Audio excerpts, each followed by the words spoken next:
extrêmement prudente, parce que je ne pouvais pas, et je ne veux toujours pas, m'aliéner les difficultés qu'un sentiment fait naître.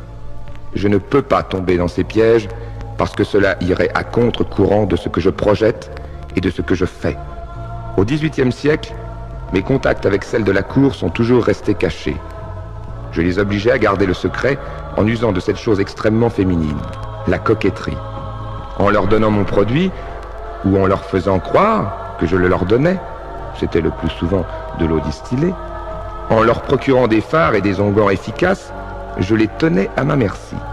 Je leur disais que si un jour elles parlaient à une de leurs amies de nos rapports intimes, alors l'efficacité des produits que je leur fournissais tomberait immédiatement et qu'elles ne pourraient plus garder leur jeunesse. C'est grâce à ce chantage, bien innocent, que j'ai toujours pu jeter un voile sur ma vie privée. Je n'ai jamais été un débauché, mais j'ai toujours eu besoin de cet apport féminin pour vivre et pour poursuivre ma mission. Sans lui, je perdrais mon pouvoir.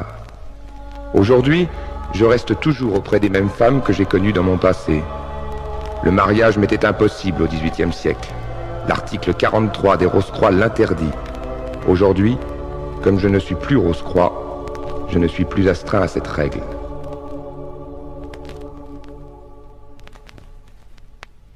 Je veux un instant cesser de parler de moi pour répéter cette vérité que j'ai pu vérifier. La Terre est creuse. L'Agartha en est la preuve, même si les humains ne sont pas encore parvenus à faire la preuve de l'Agartha. L'Agartha se trouve au Tibet, sous le Tibet, exactement sous l'Himalaya. Pour les grands maîtres de l'Himalaya, l'Agartha représente le zéro mystique. Parmi les 22 temples figurant les 22 arcanes d'Hermès et les 22 lettres de l'alphabet sacré. Le zéro mystique, c'est l'introuvable. Le zéro, c'est-à-dire tout ou rien. L'Agartha, c'est le centre du monde souterrain.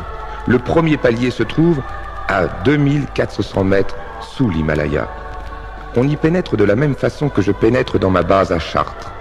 Un pan de roche lévite se soulève pour laisser passer les hommes ou les appareils. Ce premier palier donne accès à la ville proprement dite. C'est là que sont les appareils. C'est là aussi que sont les jardins. Il n'y a pas que des initiés à l'Agartha. Ceux qui y vivent ne peuvent pénétrer dans le monde souterrain qui est immense et qui n'a plus rien à voir avec le premier palier. Ils ne sont pas conditionnés pour subsister dans cette atmosphère. Il y règne une chaleur épouvantable. Ceux qui y vivent sont les anciens Atlantes. La première salle de l'Agartha mesure 800 mètres de long sur 420 mètres de large. Elle a une hauteur de 110 mètres. Elle a la forme d'une pyramide. Les documents égyptiens parvenus jusqu'à vous n'ont jamais livré la moindre indication sur la matière dont avaient été construites réellement les pyramides. Les pyramides d'Égypte sont une copie de l'Agartha. Elles ont été construites en un point donné. Elles sont en relief, ce qu'est la salle en creux. Tout est dans tout. Elles ont été transportées par antipesanteur à l'endroit où elles se trouvent actuellement. Voilà le secret de l'origine des pyramides. Ce bref voyage dans le temps et dans l'espace était nécessaire. Sinon, pour vous convaincre, tout au moins pour que vous écoutiez la fin de mon message. Peut-être pensez-vous que je pourrais intervenir dans les affaires de l'État français, tout au moins renflouer ses finances. Je ne suis pas parmi vous pour cela. Ma mission n'est pas là. Je ne souhaite d'ailleurs pas avoir des contacts avec les hommes qui sont aujourd'hui à la tête de l'État. J'en ai eu quelques-uns secrets, mais je me suis vite aperçu qu'il ne s'agissait de leur part que d'une curiosité de salon. Il n'est pas question pour moi de renflouer les caisses de l'État. D'ailleurs, je ne le pourrais pas. Il fut un temps, au XVIIIe siècle, où je pouvais faire de grosses quantités d'or. Pour me préserver de ce genre de choses, il me faut désormais l'accord de 4 initiés de mon ordre, avec lesquels, comme je vous l'ai déjà dit, je suis en contact permanent. Nous ne pouvons rien décider seuls. Je puis cependant transmuter quelques petites quantités de plomb en or. Je l'ai déjà fait, avec leur accord, et je le referai sans doute. En ce qui concerne les représentants de l'État, j'ai fait ce qu'il fallait pour que les contacts ne puissent pas se produire. Je me suis même fait jeter en prison.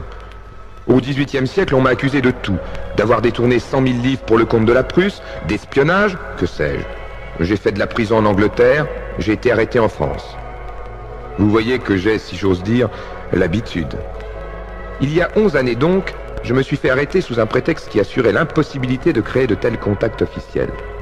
À la vérité, la cause de cette arrestation et de la condamnation qui a suivi, c'est moi qui l'ai forgée de toutes pièces pour la raison que je viens de vous rapporter. Bien entendu, les véritables raisons resteront toujours secrètes.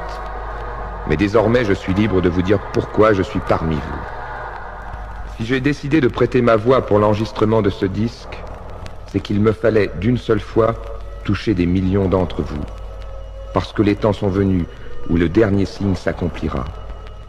En 1939, les chefs d'État ont été contactés, prévenus, avertis par nos soins. Ils ne nous ont pas cru. Aujourd'hui, la même opération, plus épouvantable encore, va se répéter dans un temps qui est très proche pour vous et pour moi. Le 4e signe pour nous fut l'atome, employé par l'homme pour la première fois en 1945, à des fins destructrices, Nagasaki, Hiroshima. Puisque nous sommes dans le temps, et avec le temps, la solution qui viendra de par nous est lorsque le temps s'arrêtera, et que les enfants d'aujourd'hui seront adultes. Cette émission, c'est pour montrer, comme nous l'avons fait 5 fois déjà, que les temps sont venus où le dernier signe s'accomplira dans les 10 années à venir. Le 4e signe pour nous, je vais vous en donner l'explication, a été l'emploi de l'atome par l'homme en 1945 pour détruire ce qu'il avait construit à des fins destructrices, pour s'exterminer. Notre intervention a joué en 1939. Les chefs d'État à cette époque ont été contactés, prévenus,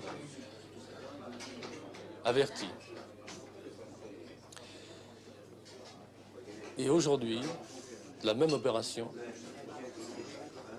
beaucoup plus épouvantable, va se répéter dans un temps qui est très proche pour vous et pour moi. Это ВПЧ-2? Да. Что у вас там горит? Взрыв на главном корпусе, между 3 и 4. А там люди есть? Да, Поднимай над состав. поднимаю, начальника поднял. Так всех. Cette mort qui vient, je ne la vois pas, je ne la connais pas. Mais si elle doit être vécue, alors je pense que cette mort, nous la vivons déjà actuellement.